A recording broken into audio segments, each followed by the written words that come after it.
ਵਾਹਿਗੁਰੂ ਜੀ ਕਾ ਖਾਲਸਾ, ਵਾਹਿਗੁਰੂ ਜੀ ਕੀ ਫਤਿਹ। ਇੱਕ ਓੰਕਾਰ ਸਤਨਾਮ ਕਰਤਾ ਪੁਰਖ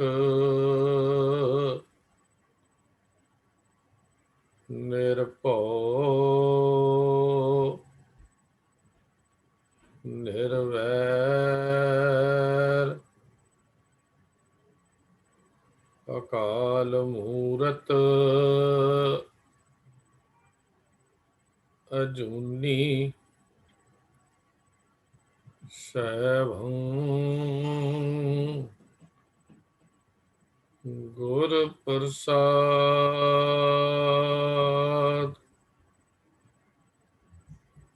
ਵਾਹਿਗੁਰੂ ਵਾਹਿਗੁਰੂ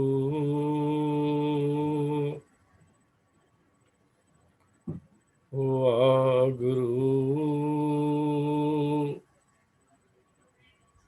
ਵਾਹਿਗੁਰੂ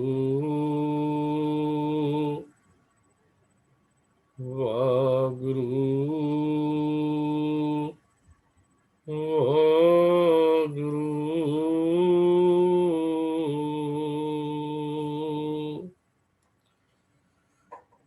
ਸਨਮਾਨਯੋਗ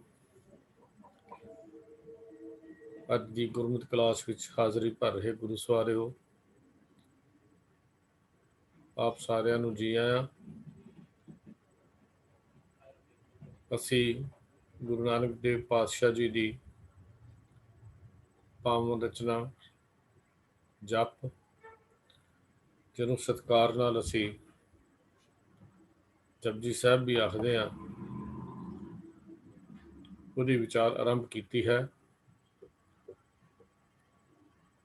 ਜਿਸ ਤਰ੍ਹਾਂ ਆਪ ਸਾਰਿਆਂ ਨੂੰ ਪਤਾ ਹੈ, ਇਹ ਬਾਣੀ ਰੋਜ਼ ਅੰਮ੍ਰਿਤ ਵੇਲੇ ਪੜ੍ਹਨ ਦੀ ਹਦਾਇਤ ਕੀਤੀ ਗਈ ਹੈ ਔਰ ਗੁਰੂ ਦੇ ਸਿੱਖ ਦੇ ਨਿਤਨੇਮ ਦੇ ਵਿੱਚ ਵੀ ਇਸ ਨੂੰ ਸ਼ਾਮਲ ਕੀਤਾ ਗਿਆ ਹੈ।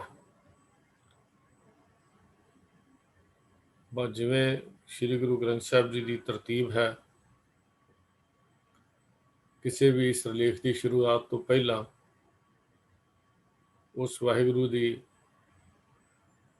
ਉਸ ਪਾਵਨ ਸਰੂਪ ਨੂੰ, ਚਿਤਰਨ ਨੂੰ, ਉਹਦੇ ਗੁਣਾਂ ਨੂੰ ਜਾਣਿਆ ਗਿਆ ਹੈ ਔਰ ਉਹਦੇ ਗੁਣਾਂ ਨੂੰ ਮੂਲ ਮੰਤਰ ਦਾ ਨਾਮ ਦਿੱਤਾ ਗਿਆ ਹੈ। ਮੂਲ ਮੰਤਰ ਇੱਕ ਓੰਕਾਰ ਤੋਂ ਲੈ ਕੇ ਗੁਰਪ੍ਰਸਾਦ ਤੱਕ ਸਾਹਿਬ ਸ੍ਰੀ ਗੁਰੂ ਗ੍ਰੰਥ ਸਾਹਿਬ ਜੀ ਦੀ ਬਾਣੀ ਵਿੱਚ ਦਰਜ ਹੈ। ਮੂਲ ਦਾ ਅਰਥ ਮੁੱਢ ਹੁੰਦਾ ਹੈ, ਮੁੱਢਲਾ ਸਰੂਪ, ਆਦਿ। ਮੂਲ ਦਾ ਅਰਥ ਕੀਮਤ ਵੀ ਹੁੰਦਾ ਹੈ। ਮੂਲ ਦੇ ਵੱਖਰੇ ਵੱਖਰੇ ਅਰਥ ਇਸ ਦੇ ਮੁਤਾਬਕ ਹੁੰਦੇ ਹਨ, ਪਰ ਸਾਡੇ ਗੁਰੂ ਕੇ ਸਿੱਖ ਦੇ ਜੀਵਨ ਵਿੱਚ ਇਹ ਮੰਤਰ, ਮੂਲ ਮੰਤਰ ਵਿਸ਼ੇਸ਼ ਮਹਾਨਤਾ ਰੱਖਦਾ ਹੈ,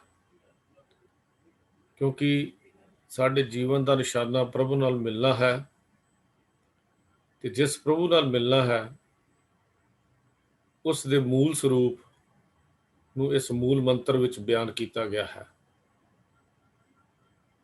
ਉਹ ਮੂਲ ਸਰੂਪ ਇੱਕ ਓੰਕਾਰ ਸਤਨਾਮ ਕਰਤਾ ਪੁਰਖ ਨਿਰਭਉ ਨਿਰਵੈਰ ਅਕਾਲ ਮੂਰਤ ਅਜੂਨੀ ਸੈਭੰ ਗੁਰ ਪ੍ਰਸਾਦ। ਥੋੜੀ ਜਿਹੀ ਵਿਚਾਰ ਹੋਰ ਕਰ ਲਈਏ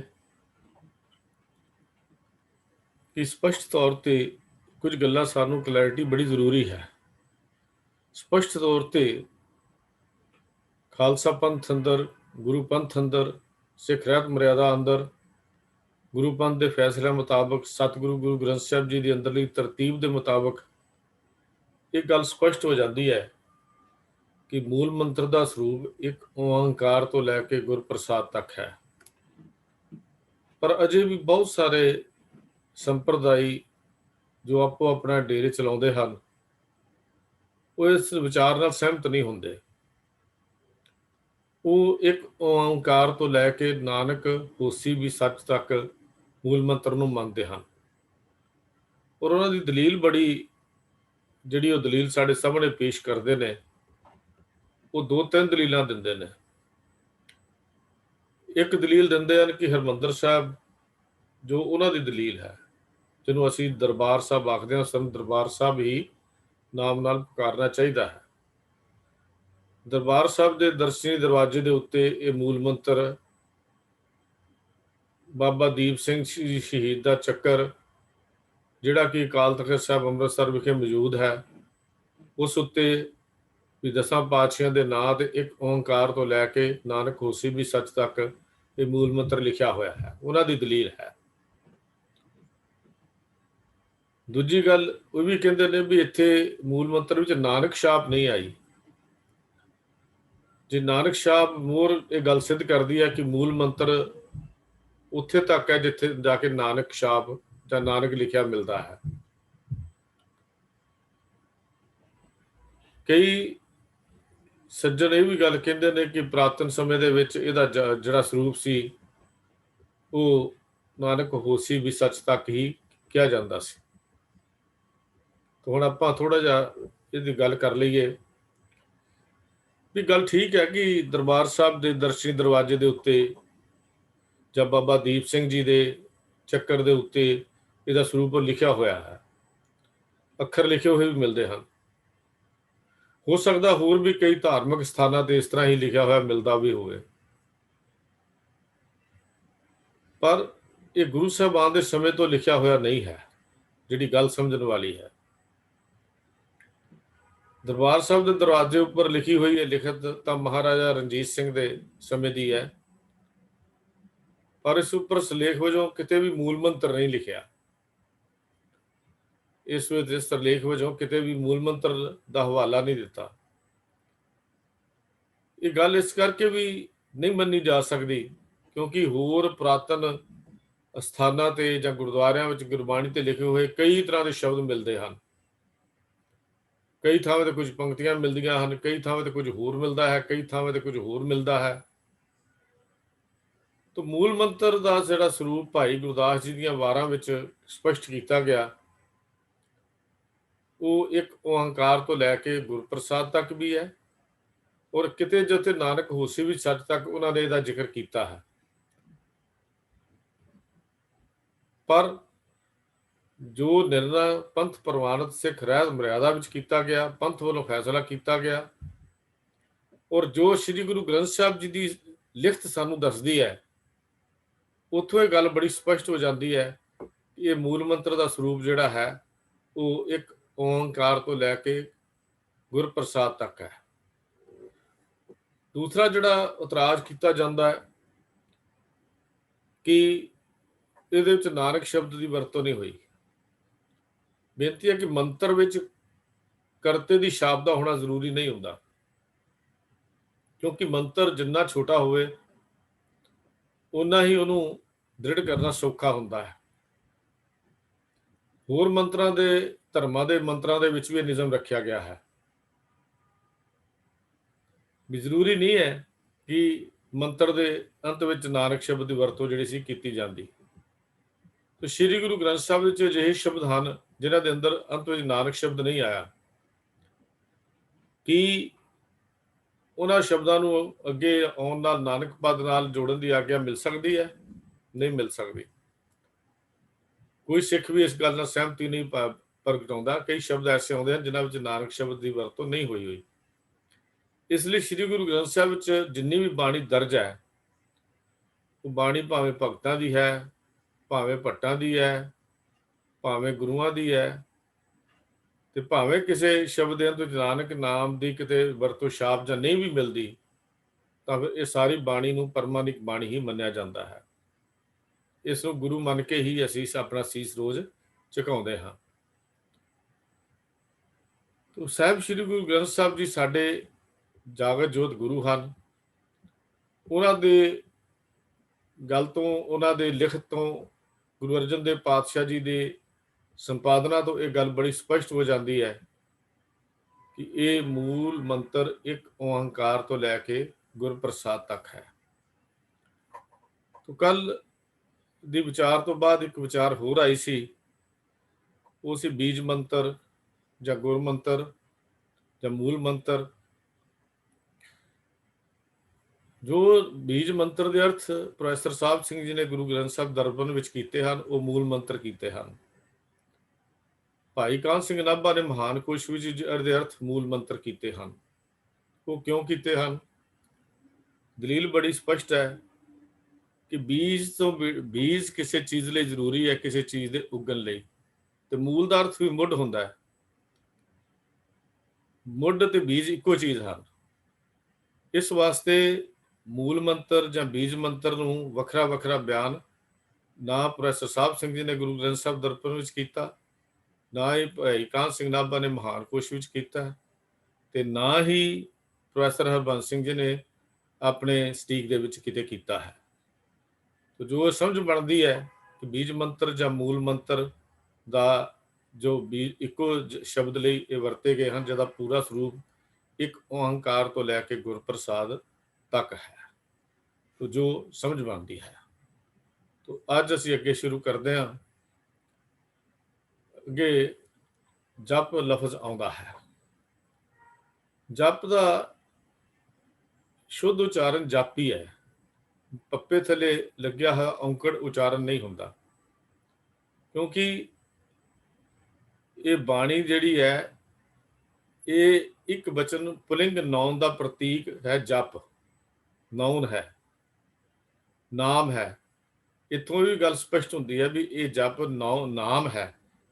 ਜਿਹੜੇ ਦਲੀਲ ਸੱਜਣੇ ਦਿੰਦੇ ਨੇ ਕਿ ਨਹੀਂ ਇਹ ਮੂਲ ਮੰਤਰ ਦਾ ਹਿੱਸਾ ਹੈ, ਤਾਂ ਉਹਨਾਂ ਲਈ ਇਹ ਦਲੀਲ ਵੀ ਕੰਮ ਨਹੀਂ ਕਰਦੀ, ਕਿਉਂਕਿ ਇਹ ਜਿਹੜਾ ਸਪਸ਼ਟ ਹੋ ਜਾਂਦਾ ਹੈ ਜਪ ਨਾਉਨ ਇੱਕ ਬਚਨ ਪੁਲਿੰਗ ਹੋਣ ਕਰਕੇ ਇਹ ਨਾਮ ਹੈ, ਤੇ ਨਾਮ ਜਿਹੜਾ ਹੈ ਉਹ ਬਾਣੀ ਦਾ ਹੈ।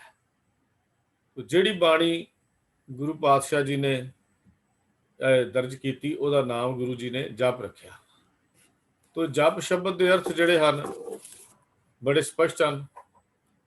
ਜਪ ਕੀ ਹੈ? ਜਪ ਦੀ ਬਾਣੀ ਇੱਥੋਂ ਆਰੰਭ ਹੁੰਦੀ ਹੈ, ਜਿੱਥੇ ਪਹਿਲਾ ਸ਼ਲੋਕ ਹੈ। ਦੋ ਸ਼ਲੋਕ ਹਨ, ਇੱਕ ਆਦਿ ਸੱਚ ਵਾਲਾ, ਇੱਕ ਪਵਨ ਗੁਰੂ ਪਾਣੀ ਪਿਤਾ ਵਾਲਾ। ਉਹਦੇ ਵਿਚਾਲੇ 38 ਪੌੜੀਆਂ ਹਨ।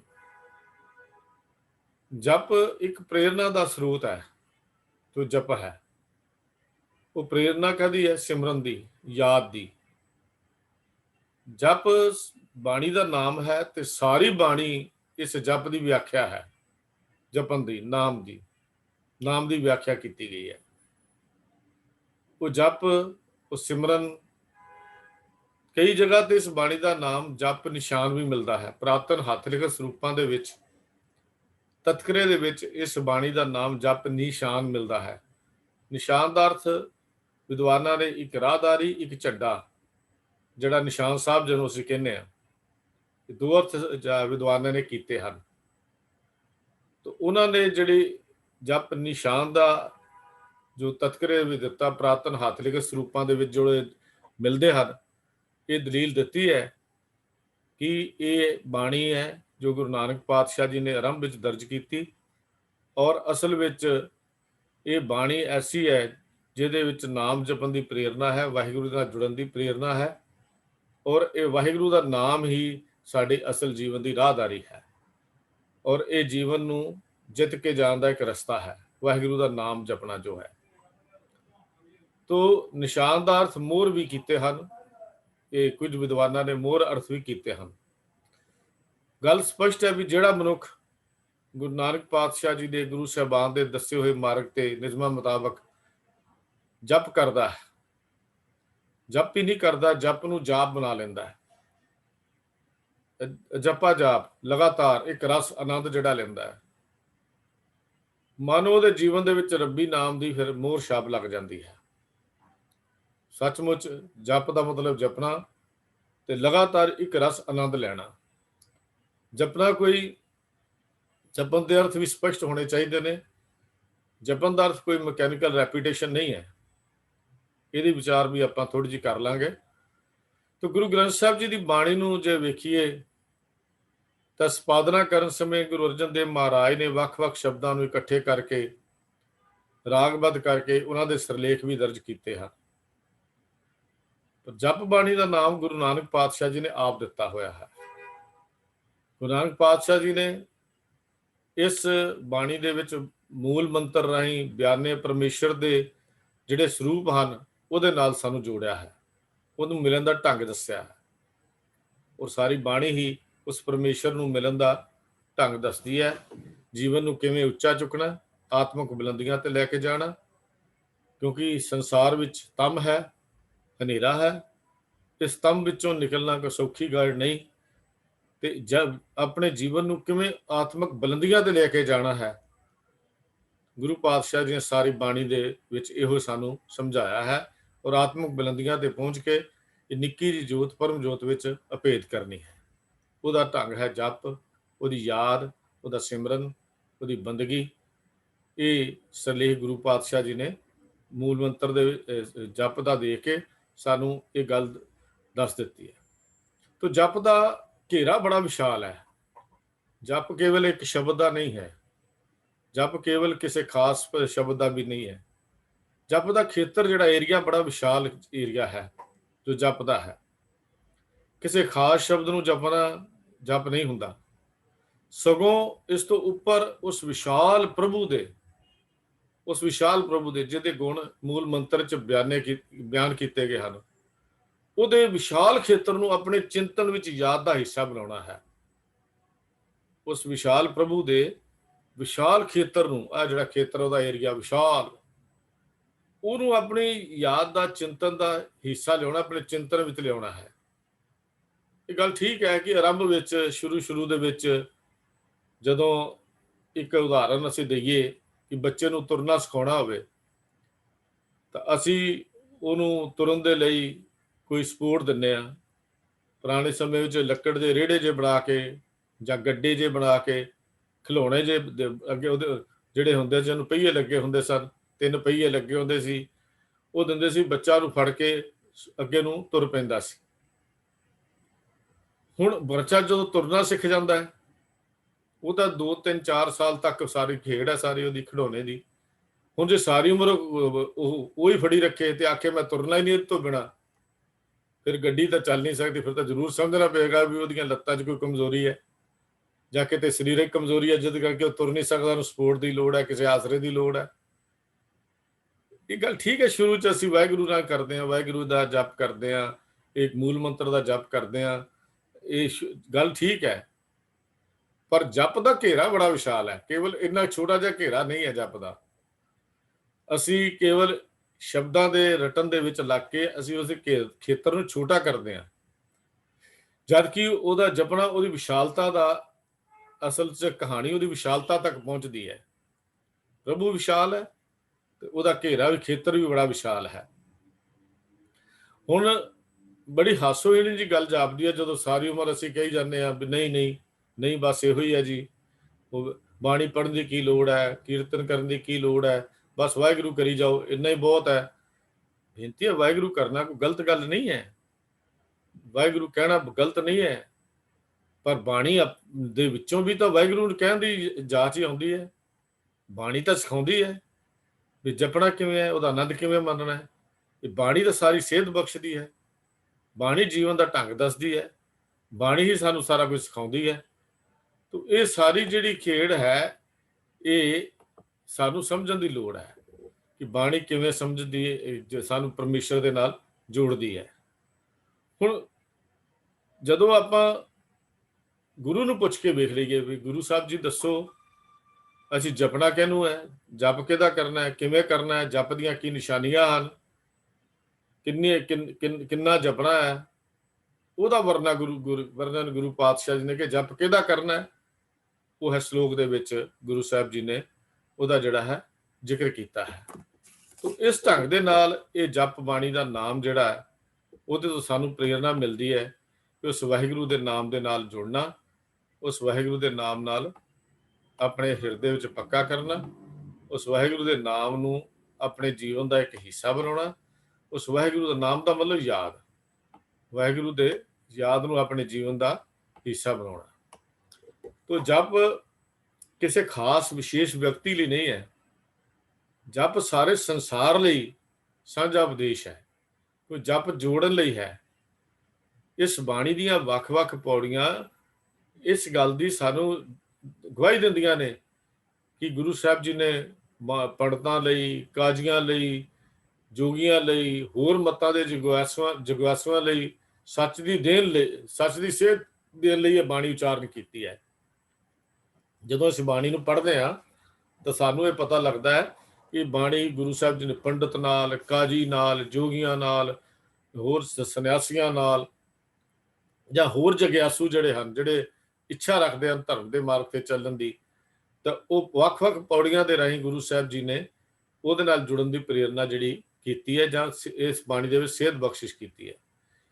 ਇਹ ਬਾਣੀ ਕਿਸੇ ਖਾਸ ਵਿਅਕਤੀ ਪ੍ਰਤੀ ਜਾਂ ਕਿਸੇ ਖਾਸ ਖਾਸ ਰੁਤਬੇ ਨਾਲ ਜਾਂ ਖਾਸ ਕਿਸੇ ਫਿਰਕੇ ਨਾਲ ਸੰਬੰਧ ਨਹੀਂ ਰੱਖਦੀ।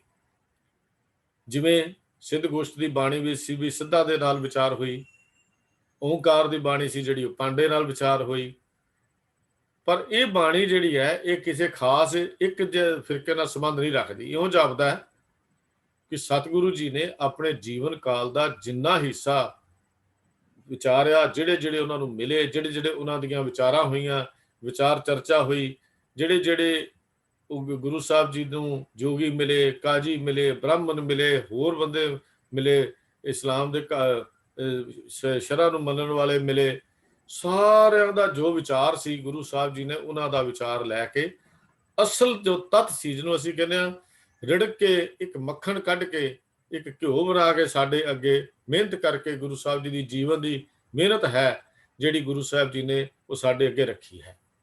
ਅਸੀਂ ਤਾਂ ਬੜੇ ਭਾਗਾਂ ਵਾਲੇ ਹਾਂ ਕਿ ਸਾਨੂੰ ਬਹੁਤ ਸਸਤੇ ਵਿੱਚ ਇਹ ਸੌਦਾ ਮਿਲ ਗਿਆ, ਜਿਹੜਾ ਗੁਰੂ ਸਾਹਿਬ ਜੀ ਨੇ ਜੀਵਨ ਦੇ 30-35 ਵਰ੍ਹੇ ਲਾ ਕੇ ਇਹ ਸਾਰੀਆਂ ਚੀਜ਼ਾਂ ਦਾ ਤੱਤ ਕੱਢ ਕੇ ਗੁਰੂ ਪਾਤਸ਼ਾਹ ਜੀ ਨੇ ਕਰਤਾਰਪੁਰ ਤੇ ਜੋ ਆਖਰੀ ਸਮਾਂ ਗੁਰੂ ਪਾਤਸ਼ਾਹ ਦੇ ਜੀਵਨ ਦਾ ਸੀ, ਉਹਦੇ ਉਸ ਸਥਾਨ ਤੇ ਜਾ ਕੇ ਭਾਈ ਲਹਿਣੇ ਜੀ ਦੇ ਨਾਲ ਸਾਥ ਵਿੱਚ ਇਹ ਬਾਣੀ ਜਿਹੜੀ ਸੀ ਗੁਰੂ ਪਾਤਸ਼ਾਹ ਜੀ ਨੇ ਉਹ ਸਾਨੂੰ ਸਾਡੀ ਝੋਲੀ ਵਿੱਚ ਪਾਈ।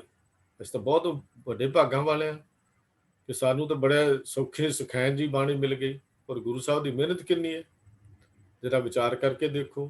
ਕੋਈ ਸੌਖਾ ਸੀ, ਆਵਾਜਾਈ ਦੇ ਸਾਧਨ ਕੋਈ ਨਹੀਂ, ਜੰਗਲ ਵੀ ਆ, ਬਾਣ ਹਨ, ਕਦੀ ਕਿਹੋ ਜਿਹਾ ਮਨੁੱਖ ਮਿਲਦਾ ਹੈ, ਕਦੀ ਕਿਹੋ ਜਿਹਾ ਮਨੁੱਖ ਮਿਲਦਾ ਹੈ, ਲੋਕ ਮਾਰਨ ਨੂੰ ਪੈਂਦੇ ਨੇ, ਕੋਈ ਭੂਤਨਾ ਕਹਿੰਦਾ, ਕੋਈ ਬੇਤਾਲਾ ਕਹਿੰਦਾ, ਕੋਈ ਕਰਾਈਆ ਕਹਿੰਦਾ, ਕੋਈ ਉਹਨੂੰ ਸਮਾਜ ਚੋਂ ਛੇਕ ਦਿੰਦਾ, ਕੋਈ ਸ਼ੂਦਰਾਂ ਨਾਲ ਸਾਂਝ ਪਾਉਣ ਵਾਲਾ ਕਹਿੰਦਾ ਹੈ। ਗੁਰੂ ਸਾਹਿਬ ਜੀ ਨੂੰ ਤਾਂ ਬੜਾ ਕੁਝ ਝੱਲਣਾ ਪਿਆ, ਲੇਕਿਨ ਗੁਰੂ ਨਾਨਕ ਪਾਤਸ਼ਾਹ ਜੀ ਦੀ ਕਮਾਲ ਦੀ ਇਹ ਇੱਕ ਕੁਰਬਾਨੀ ਹੈ, ਏਡੀ ਵੱਡੀ ਕੁਰਬਾਨੀ ਹੈ ਸਾਡੇ ਲਈ ਕਿ ਉਹਨਾਂ ਨੇ ਸਾਨੂੰ ਬੜਾ ਤੱਤ ਕੱਢ ਕੇ ਸਾਡੇ ਆਪਣੇ ਜੀਵਨ ਦਾ ਇੱਥੇ ਰੱਖ ਦਿੱਤਾ। ਇਸ ਬਾਣੀ ਦਾ ਜੋ ਵਿਸ਼ਾ ਵਸਤੂ ਹੈ, ਸਬਜੈਕਟ ਮੈਟਰ ਹੈ, ਉਹ ਹੈ ਇੱਕ ਓਂਕਾਰ ਦੀ ਸਿਫਤ ਸਲਾਹ। ਇਹ ਇੱਕ ਅਜਿਹੀ ਮੌਲਿਕ ਰਚਨਾ ਹੈ, ਇਹ ਇੱਕ ਇਹੋ ਜਿਹੀ ਮੌਲਿਕ ਰਚਨਾ ਹੈ ਜਿਹਦੇ ਵਿੱਚੋਂ ਗੁਰੂ ਜੀ ਦੀਆਂ ਹੋਰ ਰਚਨਾਵਾਂ ਦੇ ਵਿੱਚ ਵੀ ਸੂਖਮ ਰੂਪ ਵਿੱਚ ਇੱਕ ਪਰਛਾਵਾਂ ਜਿਹਾ ਪਿਆ ਹੋਇਆ ਦਿਖਾਈ ਦਿੰਦਾ ਹੈ। ਇਹ ਇਹੋ ਜਿਹੀ ਕਮਾਲ ਦੀ ਰਚਨਾ ਹੈ। ਇਸ ਬਾਣੀ ਨੂੰ ਜੋ ਮਹੱਤਵਪੂਰਨ ਸਥਾਨ ਸਤਿਕਾਰ ਸ੍ਰੀ ਗੁਰੂ ਅਰਜਨ ਦੇਵ ਮਹਾਰਾਜ ਨੇ ਦਿੱਤਾ, ਉਸ ਸ੍ਰੀ ਗੁਰੂ ਗ੍ਰੰਥ ਸਾਹਿਬ ਜੀ ਦੇ ਆਰੰਭ ਵਿੱਚ ਦਰਜ ਕਰਨਾ, ਕਿਉਂਕਿ ਗੁਰੂ ਸਾਹਿਬ ਜੀ ਦੇ ਜੀਵਨ ਦਾ ਮਿਹਨਤ ਸੀ। ਉਸ ਅੱਖਰ ਕਰਤੇ ਦੇ ਘਰ ਦੇ ਜਿਹੜੇ ਬੋਲ ਉਹਨਾਂ ਨੂੰ ਆਉਂਦੇ ਰਹੇ, ਉਹ ਸਾਰੇ ਬੋਲ ਉਹਨਾਂ ਨੇ ਇਹਦੇ 'ਚ ਦਰਜ ਕੀਤੇ। ਤੇ ਇਹ ਗੁਰੂ ਸਾਹਿਬ ਜੀ ਨੇ ਸੰਪਾਦਨਾ ਜਦੋਂ ਕੀਤੀ, ਗੁਰੂ ਅਰਜਨ ਦੇਵ ਪਾਤਸ਼ਾਹ ਜੀ ਨੇ ਸਾਹਿਬ ਸ੍ਰੀ ਗੁਰੂ ਗ੍ਰੰਥ ਸਾਹਿਬ ਜੀ ਦੀ ਸੰਪਾਦਨਾ ਕੀਤੀ, ਤਾਂ ਇਸ ਬਾਣੀ ਨੂੰ ਸਭ ਤੋਂ ਪਹਿਲਾਂ ਦਰਜ ਕਰਕੇ ਬਹੁਤ ਵੱਡਾ ਸਨਮਾਨ ਜਿਹੜਾ ਸੀ ਉਹ ਸਤਿਗੁਰੂ ਗੁਰੂ ਨਾਨਕ ਪਾਤਸ਼ਾਹ ਜੀ ਪ੍ਰਤੀ ਰੱਖਿਆ, ਕਿਉਂਕਿ ਇਹ ਬਾਣੀ ਕਿਵ ਸਚਿਆਰਾ ਹੋਈ ਹੈ ਕਿ ਕੂੜਾ ਟੁੱਟੈ ਪਾਲ ਦੀ ਸਾਰੀ ਕਹਾਣੀ ਸਾਨੂੰ ਸਮਝਾਉਂਦੀ ਹੈ ਕਿ ਅਸੀਂ ਸਚਿਆਰ ਕਿਵੇਂ ਬਣਨਾ ਹੈ, ਪਰਮੇਸ਼ਰ ਦੇ ਦਰ ਤੇ ਜਾ ਕੇ ਪ੍ਰਵਾਨ ਕਿਵੇਂ ਹੋਣਾ ਹੈ, ਕੂੜ ਦੀਆਂ ਕੰਧਾਂ ਸਾਡੀਆਂ ਕਿਵੇਂ ਟੁੱਟਦੀਆਂ ਨੇ, ਕਿਵੇਂ ਅਸੀਂ ਉਹਦੇ ਨਾਲ ਮਿਲਾਪ ਕਰ ਸਕਦੇ ਹਾਂ। ਇਹ ਇਕੱਲੀ ਸਿੱਖ ਨੂੰ ਨਹੀਂ, ਮੈਂ ਇਹ ਲਫ਼ਜ਼ ਵੀ ਕਹਿਣ ਤੋਂ ਗੁਰੇਜ਼ ਨਹੀਂ ਕਰਦਾ ਵੀ ਇਹ ਬਾਣੀ ਜਾਂ ਇਹ ਰਚਨਾ ਇੱਕ ਐਸੀ ਹੈ ਜਿਹੜੀ ਸਾਰੇ ਸੰਸਾਰ ਦੇ ਧਰਮਾਂ ਨੂੰ ਵੀ ਅਗਵਾਈ ਦੇ ਸਕਦੀ ਹੈ, ਸਾਰੇ ਧਰਮਾਂ ਨੂੰ ਅਗਵਾਈ ਵੀ ਦਿੰਦੀ ਹੈ, ਔਰ ਸਾਰੇ ਸਾਇੰਸਦਾਨ ਖੋਜਾਕਾਰਾਂ ਨੂੰ ਵੀ ਇਹ ਰਚਨਾ ਦੇ ਵਿੱਚੋਂ ਅਮੁੱਲ ਭੰਡਾਰ ਜਿਹੜੇ ਹਨ ਉਹ ਮਿਲਦੇ ਹਨ ਇਸ ਬਾਣੀ ਦੇ ਵਿੱਚੋਂ। ਜੇ ਖਾਸ ਕਰਕੇ ਇਹ ਬਾਣੀ ਇੰਨੀ ਕਮਾਲ ਦੀ ਇਹ ਰਚਨਾ ਗੁਰੂ ਪਾਤਸ਼ਾਹ ਜੀ ਦੀ ਹੈ, ਕਿਉਂਕਿ ਇਸ ਬਾਣੀ ਦੇ ਵਿੱਚ ਅਕਾਲ ਪੁਰਖ ਦੇ ਸਰੂਪ, ਦਰਸ਼ਨ, ਜੁਗਤੀ ਬਾਰੇ ਗੁਰੂ ਸਾਹਿਬ ਜੀ ਨੇ ਜਿਹੜਾ ਤੱਤ ਗਿਆਨ ਹੈ ਉਹ ਇਹਦੇ 'ਚ ਦਰਜ ਕੀਤਾ ਹੈ। ਗੁਰੂ ਜੀ ਨੇ ਦੱਸਿਆ ਸੁੱਚ ਰੱਖਣ ਨਾਲ, ਪਵਿੱਤਰਤਾ ਰੱਖਣ ਨਾਲ, ਬਾਹਰੀ ਸੁੱਚ ਕਰਨ ਨਾਲ, ਮੌਨ ਧਾਰਨ ਕਰਨ ਨਾਲ, ਜਾਂ ਹੋਰ ਸਮਾਧੀਆਂ ਲਾ ਲੈਣ ਦੇ ਨਾਲ, ਵਰਤ ਰੱਖਣ ਦੇ ਨਾਲ, ਕਰਮ ਕਾਂਡਾਂ ਦੇ ਨਾਲ ਜੀਵ ਤੇ ਅਕਾਲ ਪੁਰਖ ਦੇ ਵਿਚਕਾਰ ਪਈ ਹੋਈ ਵਿੱਥ ਦੂਰ ਨਹੀਂ ਹੁੰਦੀ। ਇਹ ਤਾਂ ਉਹ ਵਾਹਿਗੁਰੂ ਦੀ ਨਜ਼ਰ, ਉਸ ਵਾਹਿਗੁਰੂ ਜੀ ਦੀ ਕਿਰਪਾ ਤੋਂ ਬਿਨਾਂ ਤੀਰਥ ਯਾਤਰਾ, ਇਸ਼ਨਾਨ ਕਰਨੇ, ਤਪ ਸਾਧਨਾ ਕਰਨੀਆਂ, ਅਹਿੰਸਾ, ਉਮਰ ਵਧਾਉਣੀ, ਸੰਸਾਰ ਦੀ ਸ਼ੋਭਾ ਖੱਟਣੀ, ਇਹ ਕਿਸੇ ਕੰਮ ਨਹੀਂ, ਕਿਸੇ ਅਰਥ ਨਹੀਂ ਹੈ। ਉਹ ਕਰਮ ਜਿਹੜੇ ਲੋਕ ਕਰਦੇ ਸਨ, ਉਹਨਾਂ ਕਰਮਾਂ ਤੋਂ ਗੁਰੂ ਪਾਤਸ਼ਾਹ ਜੀ ਨੇ ਸਾਨੂੰ ਬਾਹਰ ਕੱਢ ਦਿੱਤਾ। ਜਦ ਤੱਕ ਜੀਵ, ਜਦੋਂ ਤੱਕ ਮਨੁੱਖ ਕਰਮ ਦੀ, ਧਰਮ ਦੀ ਕਮਾਈ ਕਰਦਾ ਹੈ,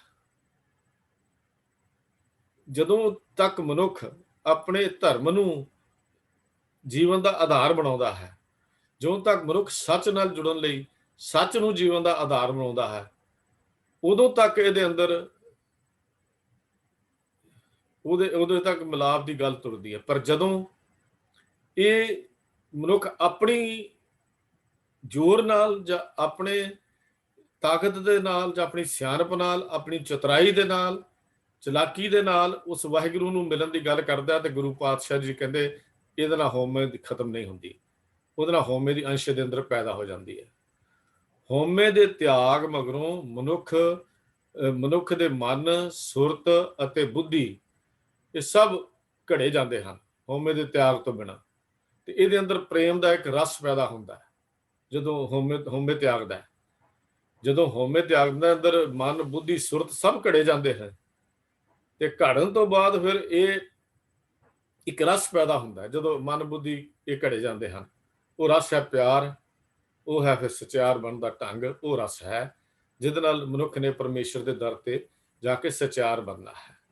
ਤੋ ਸੱਚ ਦੀ ਪ੍ਰਵਿਰਤੀ ਜਿਹੜੀ ਹੈ, ਉਹਦੇ ਨਾਲ ਹੀ ਹੁਕਮ ਦੀ ਪਛਾਣ ਹੁੰਦੀ ਹੈ। ਜਦ ਤੱਕ ਅੰਦਰ ਸੱਚ ਨਹੀਂ ਹੈ, ਉਹਦੇ ਨਾਲ ਹੁਕਮ ਦੀ ਪਛਾਣ ਵੀ ਨਹੀਂ ਹੁੰਦੀ। ਹੁਕਮ 'ਚ ਚੱਲਣਾ ਕਿਵੇਂ ਹੈ, ਹੁਕਮ ਹੈ ਕੀ ਹੈ, ਇਹ ਸਾਰੇ ਇੱਕ ਐਸੇ ਸਵਾਲ ਹਨ ਜਿਹੜੇ ਸਾਡੇ ਅੰਦਰ ਬੜੇ ਸ਼ੰਕੇ ਪੈਦਾ ਕਰਦੇ ਨੇ ਧਰਮ ਦੀ ਦੁਨੀਆ ਦੇ ਵਿੱਚ ਚੱਲਦਿਆਂ ਹੋਇਆਂ ਵੀ। ਪਰ ਸਤਿਗੁਰੂ ਜੀ ਨੇ ਇੱਥੇ ਜੋ ਜਪ ਦੀ ਬਾਣੀ ਦੱਸਿਆ ਵੀ ਸੱਚ ਦੀ ਬਰਕਤ ਨਾਲ ਸਾਰੇ ਸੰਸਾਰ ਵਿੱਚ ਜੋ ਕੁਦਰਤ ਦਾ ਰੋਸ਼ਨੀ ਹੈ, ਕੁਦਰਤ ਦੀ ਉਜਾਲਾ ਜਿਹੜਾ ਹੋ ਰਿਹਾ ਹੈ, ਉਹ ਮਨੁੱਖ ਨੂੰ ਸਾਰਾ ਸਮਝ ਆ ਜਾਂਦਾ ਹੈ। ਜਦੋਂ ਸੱਚ ਦੀ ਰੋਸ਼ਨੀ ਮਿਲਦੀ ਹੈ, ਸੱਚ ਨਾਲ ਜੁੜਦਾ ਹੈ, ਆਦ ਸੱਚ ਜੁਗਾਦ ਸੱਚ ਦੀ ਇਹ ਗੱਲ ਕਰਦਾ ਹੈ, ਫਿਰ ਉਹਦੇ ਤੱਕ ਪਹੁੰਚ ਜਾਂਦਾ ਹੈ, ਇਹਨੂੰ ਸਾਰਾ ਕੁਝ ਦਿਸਣ ਲੱਗ ਪੈਂਦਾ ਹੈ।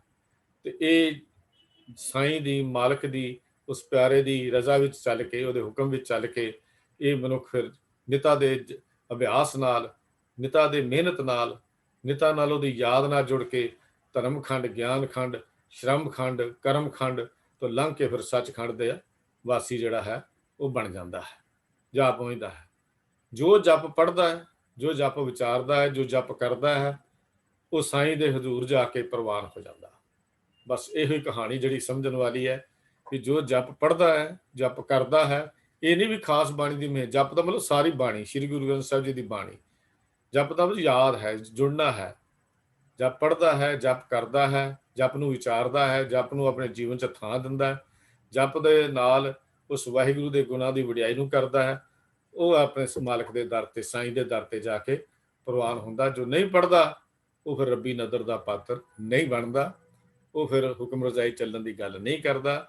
ਉਹਦੇ ਜੀਵਨ ਵਿੱਚ ਉਲੰਭੇ ਹਨ, ਉਹਦੇ ਜੀਵਨ ਵਿੱਚ ਦੁੱਖ ਹਨ, ਉਹਦੇ ਜੀਵਨ ਵਿੱਚ ਕਲੇਸ਼ ਹਨ, ਇਹ ਸਾਰੇ ਉਹਦੇ ਜੀਵਨ ਵਿੱਚ ਹਨ ਜਿਹੜੇ ਉਸ ਰੱਬੀ ਨਦਰ ਦੇ ਪਾਤਰ ਨਹੀਂ ਬਣਦੇ। ਸਿਧਾਂਤ ਬੜਾ ਸਪਸ਼ਟ ਹੈ ਕਿ ਜਿਹੜਾ ਜਗਿਆਸੂ ਇਹ ਜਪ ਭਾਵ ਨਿਸ਼ਚੇ ਨਾਲ ਆਪਣੇ ਅੰਦਰ ਉਸ ਵਾਹਿਗੁਰੂ ਨੂੰ ਯਾਦ ਨੂੰ ਜਪਦਾ ਹੈ, ਜੇ ਵਾਹਿਗੁਰੂ ਦੀ ਯਾਦ ਨੂੰ ਆਪਣੇ ਜੀਵਨ ਦਾ ਆਧਾਰ ਬਣਾਉਂਦਾ ਹੈ, ਉਸ ਦਾ ਮਨੁੱਖਾਦਹੀ ਦਾ ਆਧਾਰ ਹੋ ਜਾਂਦਾ, ਉਹਦਾ ਜੀਵਨ ਜਿਹੜਾ ਹੈ ਉਹ ਸਫਲ ਹੋ ਜਾਂਦਾ ਹੈ। ਤਾਂ ਇਹ ਕੁਝ ਬੇਸਿਕ ਜਿਹੀਆਂ ਚੀਜ਼ਾਂ ਹਨ ਜਿਹੜੀਆਂ ਇਸ ਜਪ ਬਾਣੀ ਦੇ ਰਾਹੀਂ ਸਾਨੂੰ ਗੁਰੂ ਸਾਹਿਬ ਜੀ ਨੇ ਸਾਡੀ ਝੋਲੀ ਦੇ ਵਿੱਚ ਪਾਈਆਂ ਹਨ।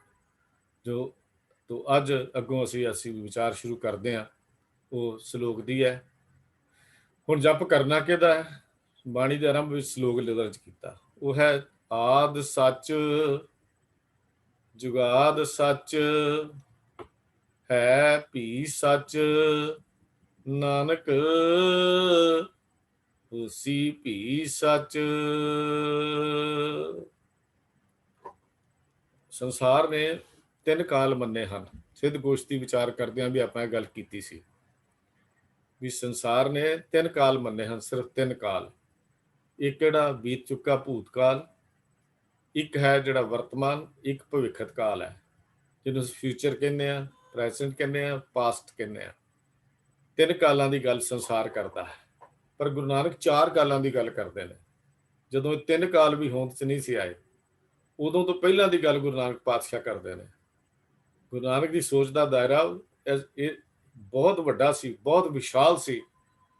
ਜਗਤ ਉਤਪਤੀ ਤੋਂ ਪਹਿਲਾਂ ਦੀ ਗੱਲ ਕਰਦੇ ਨੇ, ਜਦੋਂ ਕੁਝ ਹੈ ਨਹੀਂ ਸੀ, ਧੁੰਦੂਕਾਰਾ ਸੀ, ਜਦੋਂ ਸੁੰਨ ਸੀ, ਜਦੋਂ ਸੁੰਨ ਸਮਾਧ ਲਗਾਇੰਦਾ ਸੀ, ਜਦੋਂ ਕੁਝ ਵੀ ਨਹੀਂ ਸੀ।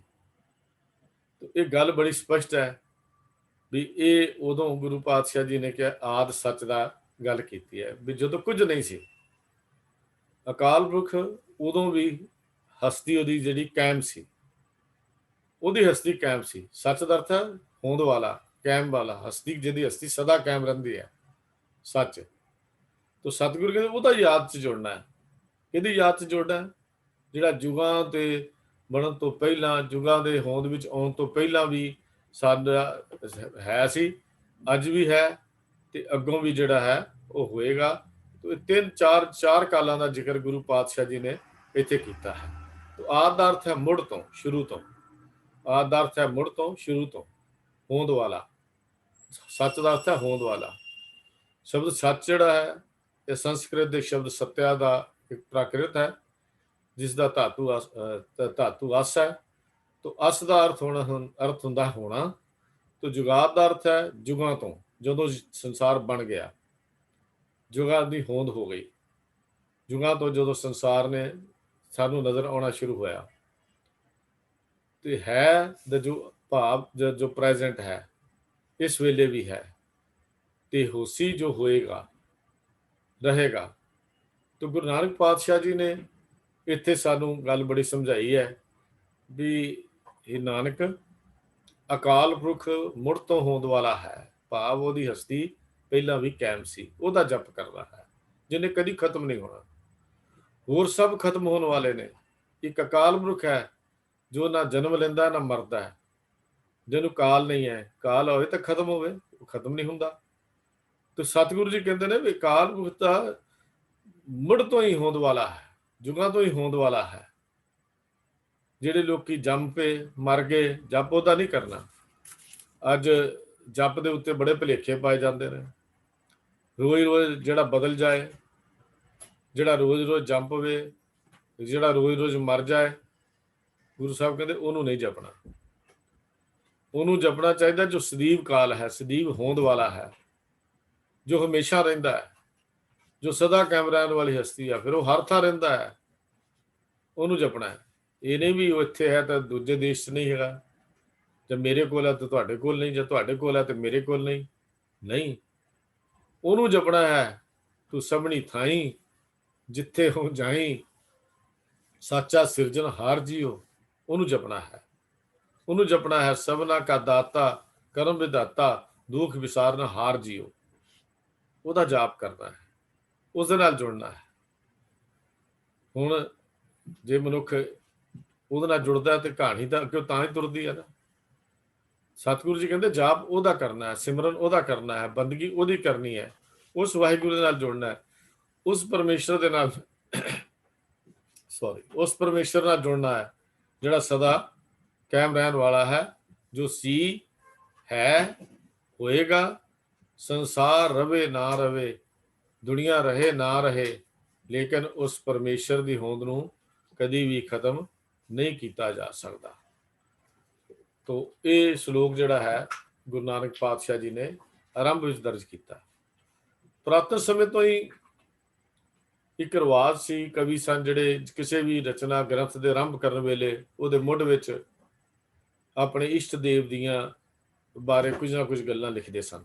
ਕੋਈ ਸਲੋਕ ਲਿਖ ਦਿੰਦੇ ਸਨ, ਕੋਈ ਲਾਈਨਾਂ ਲਿਖਦੇ ਸਨ, ਜਿਨ੍ਹਾਂ ਨੂੰ ਮੰਗਲਾਚਰਨ ਵੀ ਕਿਹਾ ਜਾਂਦਾ ਸੀ। ਇਸ ਤਰ੍ਹਾਂ ਮੰਗਲਾਚਰਨ ਜਿਹੜਾ ਹੈ ਇੱਕ ਰੀਤ ਬਣ ਗਈ, ਰੋਹ ਰੀਤੀ ਸਮਝੀ ਜਾਂਦੀ ਸੀ। ਪਰੰਤੂ ਇਸ ਦਾ ਪ੍ਰਯੋਜਨ ਜਾਂ ਇਸ ਦਾ ਮਤਲਬ ਆਪਣੇ ਪ੍ਰਭੂ ਨੂੰ ਪ੍ਰਣਾਮ ਜਾਂ ਨਮਸਕਾਰ ਕਰਨ ਤੋਂ ਇਲਾਵਾ ਗੁਰੂ ਦੀ ਆਸ਼ੀਰਵਾਦ ਲੈਣ ਲਈ ਵੀ ਲਿਖਿਆ ਜਾਂਦਾ ਹੈ, ਕੀਤਾ ਜਾਂਦਾ ਹੈ। ਇਹਦੀ ਮੰਤਰ ਲਿਖਣ ਦੀ ਜਾਚਨਾ ਇਹ ਹੁੰਦੀ ਹੈ, ਭਾਵਨਾ ਇਹ ਹੁੰਦੀ ਹੈ ਵੀ ਜਦੋਂ ਵੀ ਅਸੀਂ ਲਿਖਦੇ ਹਾਂ ਤਾਂ ਉਹਦਾ ਭਾਵਨਾ ਕੀ ਹੁੰਦੀ ਹੈ। ਉਹਦੀ ਭਾਵਨਾ ਦੀ ਵੀ ਇੱਕ ਤਾਂ ਨਮਸਕਾਰ ਹੈ ਤੇ ਦੂਜਾ ਆਸ਼ੀਰਵਾਦ ਲੈਣੀ ਉਸ ਕਰਤਾਰ ਦੀ, ਉਸ ਮਾਲਕ ਦੀ, ਉਸ ਪਿਆਰੇ ਦੀ, ਉਸ ਪਰਮੇਸ਼ਰ ਦੀ, ਜਿਹਦਾ ਅਸੀਂ ਅੱਗੇ ਵਰਣਨ ਕਰਨਾ ਹੈ। ਤਾਂ ਮੂਲ ਮੰਤਰ ਤੋਂ ਬਾਅਦ ਗੁਰੂ ਨਾਨਕ ਦੇਵ ਮਹਾਰਾਜ ਨੇ ਜਪ ਬਾਣੀ ਦੇ ਆਰੰਭ ਵਿੱਚ ਇਹ ਸ਼ਲੋਕ ਰੱਖਿਆ। ਇਸ ਦਾ ਆਰੰਭ ਆਦਿ ਸੱਚ ਤੋਂ ਹੈ।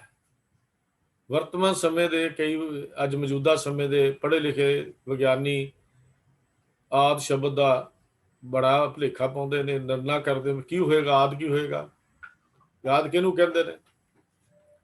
ਅੱਜ ਰਿਸਰਚਰ ਵੀ ਇਹ ਗੱਲ ਕਰਦੇ ਨੇ। ਇਹਦਾ ਉੱਤਰ ਕੋਈ ਆਮ ਬੰਦੇ ਕੋਲ ਮਿਲਣਾ ਸੰਭਵ ਨਹੀਂ ਹੈ। ਜਦ ਸਧਾਰਨ ਜੀ ਬੁੱਧੀ ਹੈ, ਇਹਦਾ ਉਹਦਾ ਉੱਤਰ ਮਿਲਣਾ ਸੰਭਵ ਨਹੀਂ ਹੈ। ਤੋ ਆਦਿ ਸ਼ਬਦ ਦੇ ਨਿਰਣੇ ਦੀ ਲੋੜ ਲਈ ਜਿਹੜੀ ਸੀ ਉਹਨਾਂ ਨੂੰ ਵੀ ਪੈ ਗਈ, ਜੋਗੀਆਂ ਨੂੰ ਵੀ, ਸਿੱਧਾਂ ਨੂੰ ਵੀ ਪੈ ਗਈ, ਜਿਹੜੇ ਆਪਣੇ ਆਪ ਨੂੰ ਬੜੇ ਪਹੁੰਚੇ ਹੋਏ ਸਮਝਦੇ ਸਨ, ਜਿਹੜੇ ਆਪਣੇ ਆਪ ਨੂੰ ਰੱਬ ਨਾਲ ਪਹੁੰਚੇ ਹੋਏ ਦੀ ਗੱਲ ਕਰਦੇ ਸਨ। ਉਹਨਾਂ ਨੇ ਵੀ ਗੁਰੂ ਸਾਹਿਬ ਜੀ ਨੂੰ ਪ੍ਰਸ਼ਨ ਕੀਤਾ ਸੀ, ਇੱਕ ਸਵਾਲ ਕੀਤਾ ਸੀ। ਉਹ ਸਵਾਲ ਕੀ ਸੀ? ਆਦਿ ਕੋ ਕਵਨ ਵਿਚਾਰ ਕਥੀਆ ਲੈ, ਸੁਨ ਕਹਾਂ ਘਰ ਵਾਸੋ। ਇਹ ਸਿੱਧ ਗੋਸ਼ਟ ਦੀ ਬਾਣੀ ਵਿੱਚ ਅਸੀਂ ਪੜ੍ਹਿਆ ਸੀ ਵੀ ਉਹਦੇ ਚ ਉਹਨਾਂ ਨੇ ਸਵਾਲ ਕੀਤਾ ਸੀ, ਪਾਤਸ਼ਾਹ ਜੀ ਤੁਸੀਂ ਗੁਰੂ ਨਾਨਕ ਪਾਤਸ਼ਾਹ ਦੇ ਕੇ ਬਾਬਾ ਦੱਸ ਤਾਂ ਸਹੀ ਜਰਾ ਸਾਨੂੰ, ਆਦਿ ਦੀਆਂ ਗੱਲਾਂ ਤਾਂ ਕੀਤੀਆਂ ਨੇ, ਆਦਿ ਵਿਚਾਰ ਕੀ ਹੈ, ਆਦਿ ਹੈ ਕੀ ਚੀਜ਼, ਆਦਿ ਕਿਹਨੂੰ ਕਿਹਾ ਜਾਂਦਾ ਹੈ। ਆਦਿ ਕੋ ਕਵਨ ਵਿਚਾਰ ਕਥੀ ਗੱਲ ਹੈ, ਉਹਦੀ ਵਿਚਾਰ ਕੀ ਹੈ, ਕੀ ਕਹੀਏ ਉਹਨੂੰ। ਸੁਨ ਕਹਾਂ ਘਰ ਵਾਸੋ, ਜਦੋਂ ਸੋਨੀ ਸੀ ਤੇ ਉਹ ਕਿੱਥੇ ਵਸਿਆ ਹੋਇਆ ਸੀ, ਜੋ ਹੈ ਹੀ ਕੁਛ ਨਹੀਂ ਸੀ। ਵਸਿਆ ਕਿੱਥੇ ਸੀ? ਜਦੋਂ ਆਦਿ ਦੀ ਗੱਲ ਤੁਸੀਂ ਕਰਦੇ ਹੋ ਤਾਂ ਆਦਿ ਦੇ ਬਾਰੇ ਸਾਨੂੰ ਦੱਸੋ ਤਾਂ ਸਹੀ। ਇਹ ਆਦਿ ਸ਼ਬਦ ਕੋਈ ਸੌਖੀ ਬਾਤ ਨਹੀਂ ਹੈ। ਆਦਿ ਸ਼ਬਦ ਵਰਤਿਆ ਜੇ ਗੁਰੂ ਨਾਨਕ ਦੇਵ ਪਾਤਸ਼ਾਹ ਜੀ ਨੇ, ਤਾਂ ਆਦਿ ਸ਼ਬਦ ਦੇ ਪਿੱਛੇ ਬੜੀ ਡੂੰਘੀ ਗੁਰੂ ਨਾਨਕ ਦੇਵ ਮਹਾਰਾਜ ਦੀ ਸੋਚ ਸੀ। ਜਦੋਂ ਉਹਨਾਂ ਨੇ ਸਵਾਲ ਕੀਤਾ ਤਾਂ ਗੁਰੂ ਨਾਨਕ ਪਾਤਸ਼ਾਹ ਜਵਾਬ ਸੀ ਨਾਲ ਉੱਤਰ ਦਿੱਤਾ, ਉਹ ਸੀ ਆਦਿ ਕੋ ਬਿਸਮਾਦ ਵਿਚਾਰ ਕਥੀਅਲ, ਆਦਿ ਕੋ ਬਿਸਮਾਦ ਵਿਚਾਰ ਕਥੀਅਲ ਸੁਨ ਨਿਰੰਤਰ ਵਾਸ ਲਿਆ। ਇਹ ਅਸੀਂ ਲੰਬੀ ਵਿਚਾਰ ਕਰ ਚੁੱਕੇ ਹਾਂ, ਮੈਂ ਸਿਰਫ ਸੰਖੇਪ ਮਾਤਰ, ਟੂਕ ਮਾਤਰ ਅੱਜ ਇਹਦੀ ਲੋੜ ਹੈ ਉਹਦਾ ਸਿਰਫ ਜ਼ਿਕਰ ਕਰ ਰਿਹਾ ਹਾਂ। ਤਾਂ ਸਤਿਗੁਰੂ ਜੀ ਕਹਿੰਦੇ ਨੇ ਵੀ ਆਦਿ ਦੀ ਅਰਥ ਵਿਆਖਿਆ ਵਿਸਮਾਦ ਹੈ। ਉਹ ਵਿਸਮਾਦ ਸੀ, ਵਿਸਮਾਦ ਅਵਸਥਾ ਵਿੱਚ ਸੀ। ਗੁਰੂ ਸਾਹਿਬ ਦੇ ਰਚੇ ਹੋਏ ਅਨੇਕਾਂ ਸ਼ਲੋਕ ਸਾਨੂੰ ਗੁਰੂ ਗ੍ਰੰਥ ਸਾਹਿਬ 'ਚ ਮਿਲਦੇ ਆ, ਜਿੱਥੇ ਇਹ ਸ਼ਲੋਕ, ਜਿੱਥੇ ਆਦਿ ਦੀ ਗੱਲ ਜਿਹੜੀ ਕੀਤੀ ਗਈ ਹੈ ਔਰ ਆਦਿ ਦੀ ਗੱਲ ਸਮਝਾਈ ਗਈ ਹੈ। ਪਰ ਸਤਿਗੁਰੂ ਜੀ ਨੇ ਉੱਥੇ ਕਿਹਾ ਸੀ ਆਦਿ ਕੋ ਵਿਸਮਾਦ ਵਿਚਾਰ, ਆਦਿ ਦੀ ਵਿਚਾਰ ਕਰਨੀ ਉਹ ਵਿਸਮਾਦ ਹੈ।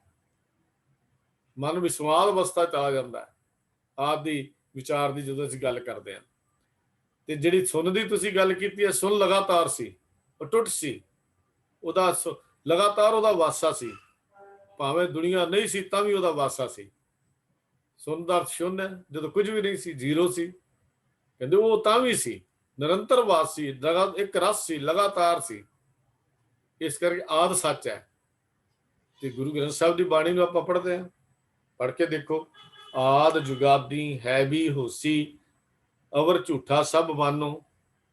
ਬਾਕੀ ਸਭ ਝੂਠ ਮਾਨੋ, ਲੇਕਿਨ ਉਹ ਆਦ ਹੈ, ਜੁਗਾਦ ਹੈ, ਉਹ ਹੈ ਵੀ ਹੈ, ਹੋਸੀ ਹੈ। ਆਦ ਜੁਗਾਦੀ ਹੈ ਵੀ ਹੋਸੀ ਅਵਰ ਝੂਠਾ ਸਭ ਮਾਨੋ। ਬਾਕੀ ਸਭ ਝੂਠ ਹੈ, ਕਹਿੰਦੇ ਗੁਰੂ ਪਾਤਸ਼ਾਹ ਕਹਿੰਦੇ ਨੇ। ਇਹ ਬਚਨ ਸਤਿਗੁਰੂ ਦੇ 437 ਅੰਕ ਤੇ ਦਰਜ ਨੇ। ਫਿਰ ਕਹਿੰਦੇ ਸਭ ਧਿਆਵੋ ਆਦ ਸਤੇ ਜੁਗਾਦ ਸਤੇ।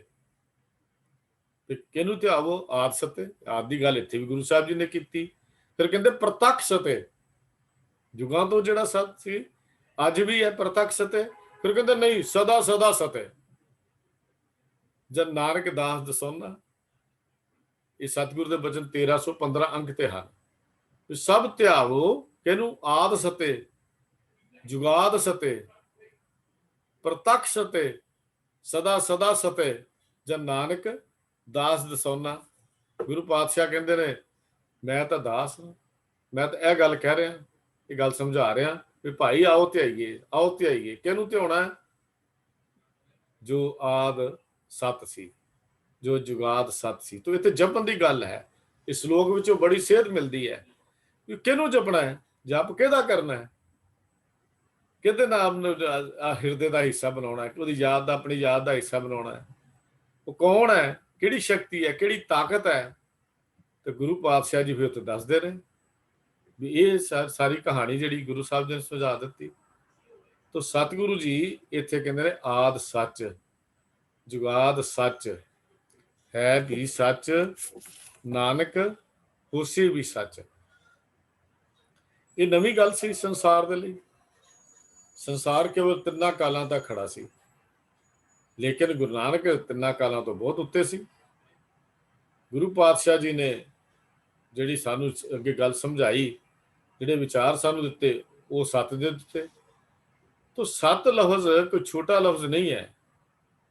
सत लफ्ज इस श्लोक जिहड़ा मंगलाचरण वजों लिखिया गुरु पातशाह जी ने, इस श्लोक विच अपने इष्ट का स्वरूप बयान किया है, जिसका जप करन दा उपदेश सारी बाणी विच ते विशेष तौर पर इस जप की बाणी दे विच दिता गया है।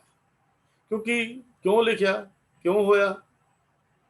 संसार कुराए पिया होया सी, उन्होंने तो अपने इष्ट का स्वरूप ही नहीं सी पता भी इष्ट कौन है, उसका स्वरूप की है, वो केड़ा है, किन्ना किवें जपना है, की करना है। संसार नूं इहदी गल ही नहीं सी पता। गुरु नानक ने सब तो पहला मूल मंत्र या बीज मंत्र च गल समझा दी, वो अजूनी है, वो आप जूना विच नहीं आउंदा, वो आप अजूनी है। जिहड़ा आप जूना च नहीं आउंदा, जिहड़ा आप जूना च नहीं आउंदा, पर संसार सारा जिहड़ा उहदी आवन जान खेड़ बनाया है, उन्हें अपनी खेड़ जिहड़ी बनाई हुई है। तो ये आवन जानिक खेल बनाया जिहड़ी है, ये मालिक दी है, पर मालिक आप जिहड़ा अजूनी है। पर नहीं, उस वेले समाज जिहड़ा सी वो मालिक नूं अजूनी मनदा नहीं सी। वो कहंदा सी फलाना भी भगवान है, फलाना भी भगवान है, फलाना भी भगवान है, फलाना भी भगवान है। उन्हें एक नहीं 33 करोड़ भगवान बना के रख दिता। पर गुरु नानक पातशाह कहते ना, बिल्कुल नहीं। मैं ਉਹਦੇ ਜਪਨ ਦੀ ਗੱਲ ਕਰਦੇ ਆ, ਨਾ ਤਿਸ ਮਾਤ ਪਿਤਾ ਸੁਤ ਬੰਧਪ, ਨਾ ਤਿਸ ਕਾਮ ਨਾ ਨਾਰੀ, ਉਹਨੂੰ ਜਪਨ ਦੀ ਗੱਲ ਕਰ ਰਿਹਾ। ਜੋ ਜਨਮ ਹੁੰਦਾ ਤਾਂ ਮਾਤ ਪਿਤਾ ਹੁੰਦਾ ਨਾ, ਉਹਦਾ ਰਿਸ਼ਤੇਦਾਰ ਸੰਬੰਧੀ ਨਹੀਂ, ਸਾਰਾ ਜਗਤ ਵੀ ਸੰਬੰਧੀ, ਪਰ ਉਹਦਾ ਕੋਈ ਨਹੀਂ। ਨਾ ਤਿਸ ਕਾਮ ਨਾ ਨਾਰੀ, ਉਹਦੇ ਜਪਨ ਦੀ ਗੱਲ ਗੁਰੂ ਸਾਹਿਬ ਕਰ ਰਹੇ ਨੇ। ਕਹਿੰਦੇ ਨੇ ਮੈਂ ਇਹ ਵੀ ਗੱਲ ਗੁਰੂ ਪਾਤਸ਼ਾਹ ਨੇ ਗੁਰਬਾਣੀ ਸਾਨੂੰ ਦੱਸ ਦਿੱਤੀ ਵੀ ਜਿਹੜਾ ਬੰਦਾ ਇਹ ਕਹਿੰਦਾ ਨਾ ਰੱਬ ਜਨਮ ਲੈ ਲੈਂਦਾ, ਕਹਿੰਦੇ ਨੇ ਸਗਲ ਪਰਾਧ ਦੇ ਲੋਰੋਨੀ ਸੋ ਮੁਖ ਜਲੋਂ ਜਿਤ ਕਹੇ ਠਾकुर जोनी। वो मतलब रसना ही सड़ जाए, मूँह ही सड़ जाए। जे परमात्मा नूं कहंदे ने जूना च आ जांदा, रब जन्म लैंदा। जन्म ना मरे पात सच जुगात सच है भी सच नानक उसी भी सच। कहंदे ने जन्म ना मरे, ना आवे ना जाए, वो नहीं मरदा, वो नहीं जमदा। नानक का प्रभ रिहो समाए। नानक का प्रभु तो इहो जिहा है, नानक का प्रभ रिहो समाए। वो तो सारे हर वेले समाया होया वसिया होया है। वो कदी भी ये नहीं असीं कह सकते भी उन्होंने नहीं जपना। जपना हुण इत्थे इस श्लोक में सिर्फ दस रहे ने किहनूं जपना है। मंगलाचरण के श्लोक दे विच गुरु नानक पातशाह जी ने सानू जपन की गल समझाई है भी जपना किहनूं है। ऐसे वाहिगुरू के स्वरूप नूं, उस वाहिगुरू भुलेखे च ना पै जाना, उसकी मूर्ति ना बना लेना, उन्होंने मंदिरां विच बना के स्थापित ना कर देना, उन्होंने इहो जिहा उहदा आकार नहीं बनना, उसकी शक्ल नहीं है, आकार रहत है। किते ऐसे स्वरूप नूं बना के उहदे अपने जीवन के मनोरथ नूं खुंझ ना जाना। ये गल गुरु साहब इस श्लोक च दसदे आ। बड़ी डीप फिलोसफी सतगुरु जी दे ਇੱਕ ਇੱਕ ਪੰਕਤੀ ਇੱਕ ਇੱਕ ਸ਼ਬਦ ਦੇ ਵਿੱਚ ਹੈ। ਤੋ ਸਤਿਗੁਰੂ ਜੀ ਦੇ ਇਹ ਗੱਲ ਸਮਝਾ ਦਿੱਤੀ ਵੀ ਭਾਈ ਉਹ ਆਦ ਸੱਚ ਹੈ। ਭਗਤ ਕਬੀਰ ਜੀ ਵੀ ਕਹਿੰਦੇ ਨੇ ਆਸਾ ਰਾਗ ਦੇ ਇੱਕ ਸ਼ਬਦ ਦੇ ਵਿੱਚ, ਕਹਿੰਦੇ ਸੰਕਟ ਨਹੀਂ ਪਰੈ ਜੋਨ ਨਹੀਂ ਆਵੈ, ਨਾਮ ਨਿਰੰਜਨ ਜਾਂ ਕੋ ਰੇ। ਵੀ ਜਿਹੜਾ ਉਹਦਾ ਨਾਮ ਕਾਲਖ ਰਹਿਤ ਹੈ, ਜਿਹੜਾ ਕਦੀ ਕਿਸੇ ਮੁਸੀਬਤ 'ਚ ਨਹੀਂ ਪੈਂਦਾ ਔਰ ਜਿਹੜਾ ਜੂਨਾਂ ਵਿੱਚ ਨਹੀਂ ਆਉਂਦਾ, ਆਦ ਸੱਚ ਹੈ, ਜੁਗਾਦ ਸੱਚ ਹੈ। ਸੰਕਟ ਨਹੀਂ ਪਰੈ ਜੋਨ ਨਹੀਂ ਆਵੈ, ਕੌਣ? ਨਾਮ ਨਿਰੰਜਨ ਜਾਂ ਕੇ ਰੇ। ਫਿਰ ਕਹਿੰਦੇ ਕਬੀਰ ਕੋ ਸੁਆਮੀ ਐਸੋ ਠਾਕੁਰ, ਜਾਂ ਕੇ ਮਾਈ ਨਾ ਬਾਪੂ ਰੇ। ਕਬੀਰ ਜੀ ਕਹਿੰਦੇ ਇਹ ਸੁਆਮੀ ਹੈ ਮੇਰਾ ਮਾਲਕ, ਇਹ ਮੇਰਾ ਪਰਮੇਸ਼ਰ ਹੈ, ਇਹਨੂੰ ਆਦ ਸੱਚ ਕਹਿੰਦੇ ਆ, ਇਹਨੂੰ ਜੁਗਾਦ ਸੱਚ ਕਹਿੰਦੇ ਆ, ਇਹਨੂੰ ਅਸੀਂ ਪਰਮੇਸ਼ਰ ਨੂੰ ਸਦੀਵ ਹੋਂਦ ਵਾਲਾ ਕਹਿੰਦੇ ਆ। ਤੋ ਇਹ ਇੱਕ ਅਜੂਨੀ ਹੈ। ਉਸ ਅਜੂਨੀ ਦੀ ਜਿਹੜੀ ਗੱਲ ਪਾਤਸ਼ਾਹ ਜੀ ਨੇ ਸ਼ਲੋਕ ਤੇ ਫਿਰ ਵਿਆਖਿਆ ਕੀਤੀ। ਕਿਉਂ ਅਜੂਨੀ? ਕਿਉਂਕਿ ਉਹ ਆਦ ਸੱਚ ਹੈ, ਜੁਗਾਦ ਸੱਚ ਹੈ ਵੀ ਸੱਚ ਹੈ। ਤੇ ਪਾਤਸ਼ਾਹ ਕਹਿੰਦੇ ਨਾਨਕ ਹੋਸੀ ਵੀ ਸੱਚ। ਉਹ ਦੁਨੀਆ ਦੇ ਲੋਕੋ, ਸੰਸਾਰ ਦੇ ਲੋਕੋ, ਉਸ ਵਾਹਿਗੁਰੂ ਦੀ ਸਿਮਰਨ ਕਰੀਏ, ਉਸ ਵਾਹਿਗੁਰੂ ਦੀ ਯਾਦ ਵਿੱਚ ਜੁੜਨਾ ਹੈ, ਉਹਦਾ ਜਪ ਕਰਨਾ ਹੈ। ਉਹਦਾ ਸਰੂਪ ਸਤਿਗੁਰੂ ਜੀ ਨੇ ਇਸ ਪਹਿਲੇ ਸ਼ਲੋਕ ਦੇ ਵਿੱਚ ਬਿਆਨ ਕੀਤਾ, ਜਿਹੜਾ ਅੱਜ ਅਸੀਂ ਵਿਚਾਰ ਕੀਤੀ ਹੈ ਜੀ। ਅਗਲੇ ਮੰਗਲਵਾਰ ਤੋਂ ਅਸੀਂ ਪਹਿਲੀ ਪੌੜੀ ਤੋਂ ਵਿਚਾਰ ਆਰੰਭ ਕਰਾਂਗੇ। ਸਮਾਂ ਨਹੀਂ ਹੈ ਕਿ ਅੱਜ ਉਹਨੂੰ ਸ਼ੁਰੂ ਕਰ ਸਕਦੇ। ਪਹਿਲੀ ਪੌੜੀ ਦੀ ਵਿਚਾਰ ਅਗਲੇ ਮੰਗਲਵਾਰ ਤੋਂ ਅਸੀਂ ਆਰੰਭ ਕਰਾਂਗੇ ਜੀ। ਹੋਈਆਂ ਬੇਅੰਤ ਭੁੱਲਾਂ ਦੀ ਆਪ ਪਾਸੋਂ ਖਿਮਾ ਚਾਹੁੰਦਾ ਹਾਂ। ਪਿਆਰ ਸਹਿਤ ਫਤਿਹ ਬੁਲਾਓ ਜੀ। ਵਾਹਿਗੁਰੂ ਜੀ ਕਾ ਖਾਲਸਾ, ਵਾਹਿਗੁਰੂ ਜੀ ਕੀ ਫਤਿਹ।